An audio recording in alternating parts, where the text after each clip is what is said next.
बिस्मिल्लाहिर्रहमानिर्रहीम। फरिश्ते इंसानों से कब अलहदा हो जाते हैं? किरामन कातिबीन ये दो फरिश्ते हैं जो हर इंसान के अच्छे बुरे अमाल लिखने के लिए इनके कंधों पर हर वक्त मौजूद रहते हैं। मगर कुछ औकात ऐसे होते हैं जिनमें किरामन कातिबीन इंसान के साथ नहीं होते। हज़रत अब्बास फरमाते हैं कि रसूल अकरम सल्लल्लाहु अलैहि वसल्लम ने इरशाद फरमाया, अल्लाह ताला ने तुम्हें नंगा होने से मना फरमाया है, लिहाजा इसके इन फरिश्तों से हया करो जो तुम्हारे साथ रहते हैं, यानी किरामन कातिबीन, जो तुमसे 3 ज़रूरतों के वक्त अलहदा होते हैं: क़ज़ाए हाजत के वक्त, हालत जनाबत में, गुस्ल करते वक्त।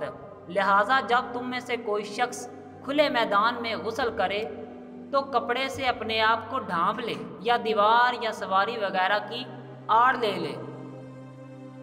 इस तरह की एक और रवायत हज़रत अब्दुल्ला से मरवी है कि रसूल सल्लल्लाहु अलैहि वसल्लम ने फरमाया, तुम लोग नंगे होने से बचो, क्योंकि तुम्हारे साथ वो फरिश्ते होते हैं जो तुमसे जुदा नहीं होते। वो तो सिर्फ उस वक्त जुदा होते हैं जब आदमी पखाना जाता है या अपनी बीवी के पास जाकर उससे हम बिस्तर होता है। इसलिए तुम इन फरिश्तों से शर्म खाओ और इनकी इज़्ज़त करो। इस रवायात से मालूम होता है कि बैतुल खला हम बिस्तरी करते वक्त और नंगा होने की हालत में फरिश्ते इंसान के साथ नहीं रहते।